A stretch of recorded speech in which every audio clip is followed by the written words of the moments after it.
ஜெனரலா ஒருத்தர் பூமர்னு டேர்ம் பண்றது எப்படி பாக்குறீங்க? பூமர் பபிள் கம் இல்ல, இங்க இருக்கிற ட்ரெண்ட் உங்களுக்கு அது பாத்தீங்களா? செல்லத்துக்கு ஒண்ணுமே தெரியல. இங்க ஒரு ட்ரெண்ட் இருக்கு.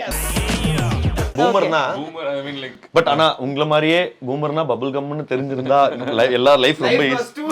ஆமா, தோஸ் கோல்டன் டேஸ். பட் ஆனா இன்னைக்கு அப்படி இல்ல.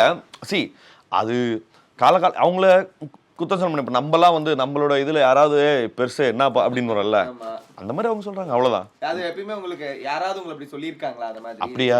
அப்படி யாரும் சொன்னதில்லை. பட் சொன்னா எப்படி இருந்தாலும் சொல்லதான் போறாங்கன்னு வச்சுங்களேன். சி என்னைக்குமே அடுத்த தலைமுறைக்கு அவங்க முந்தைய தலைமுறை வந்து போரிங், ஓகேவா? இது ரூல்.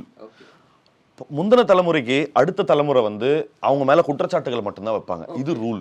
நாங்கெல்லாம் அந்த காலத்துல, இப்ப நான் வந்து இன்னொரு 5 வருஷம் 10 வருஷம் கழிச்சு நானும் அப்படிதான் பேசுவேன். நாங்கெல்லாம் அந்த காலத்துல இது வந்து இயற்கையோட நியதி, ஓகேங்களா? அடுத்த ஜெனரேஷனை குத்தம் சொல்றதுங்கிறது வந்து இப்ப அவங்க இருக்காங்கல்ல, அவங்க இப்ப எல்லாரையும் பூமர்னு காயின் பண்றாங்களே, அவங்க 10 வருஷம் கழிச்சு அவங்களும் அப்படிதான் ஆக போறாங்க, அவங்க பூமரா தான் ஆக போறாங்க.